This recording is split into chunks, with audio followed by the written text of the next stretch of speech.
What's going on? Rob Fish here, BikeBandit.com. We get lots of questions here in the BikeBandit Garage. One of the most common questions is on the topic of safety wire. Who needs to do it, what parts need to be wired, and why it even needs to be done. And how those pliers even work. Those are just a few of them.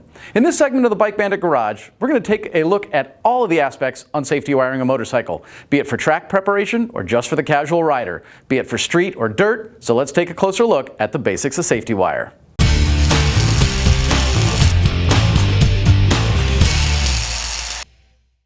What exactly is safety wire? Well, it's just that.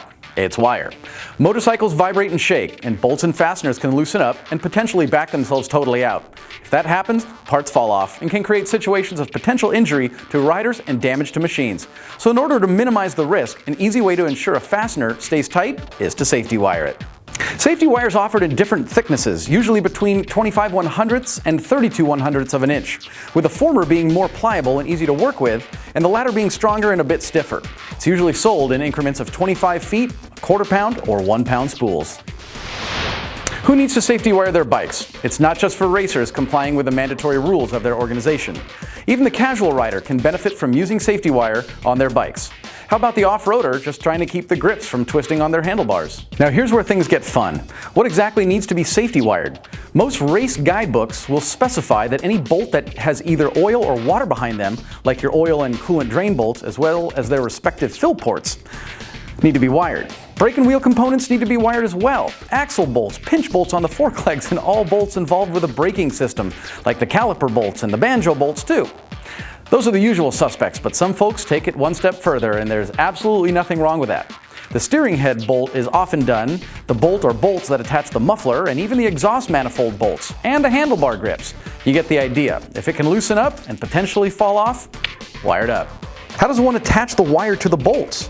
Each bolt needs to be drilled, and the wire is then simply passed through the hole and attached to either a solid mount or another drilled bolt.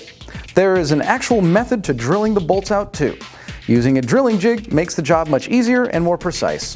They also make pre-drilled bolts, but replacing all the necessary bolts can be pretty expensive. When drilling, take your time. Use 1/16 inch bits and buy a few, as they can dull out or even break. And please, wear eye protection. Remember that the reason we safety wire items is to ensure that they remain tight.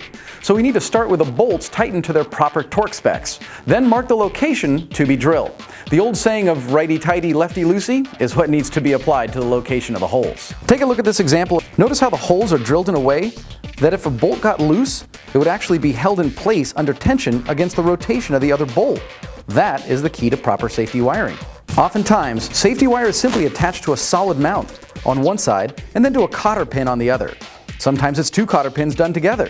This is especially common where safety wire is removed and reapplied often, such as axle pinch bolts and brake caliper bolts and oil fill caps.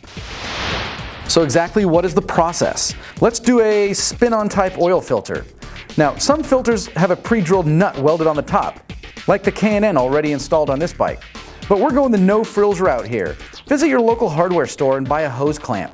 Usually a 3 to 3.5 inch clamp will work. Install the clamp around the filter as close to the base as possible and find a bolt in the direction of tension. Remember that's key, the direction of tension. Loop the wire through the clamp and then over to your mounting point. Twist up the wire, snip off the excess, dispose of it properly, and bend the wire out of the way. Here's another example of a solid mount to a cotter pin this time. Measure the length of wire you need, then twist away.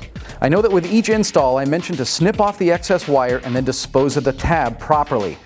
Bend the tab out of the way after that. Now, you drop that tab that you just snipped onto the ground, and there's the risk of rolling over it with a tire. And frankly, that just sucks. Now here's how safety wire pliers actually work. Watch closely, and you'll see that there are actually a few simple steps to operate them. Really, it's such a handy tool. Once you've figured out, you'll be looking for things to wire. As with everything, practice makes perfect. So there you have it. Just a quick little lesson on the wonder that is safety wire. Thanks for joining us here in the BikeBandit Garage. We hope that you learned something and enjoyed your visit. Remember, subscribe to our YouTube channel to get videos like this sent to you upon each installment. See you soon, and ride safe.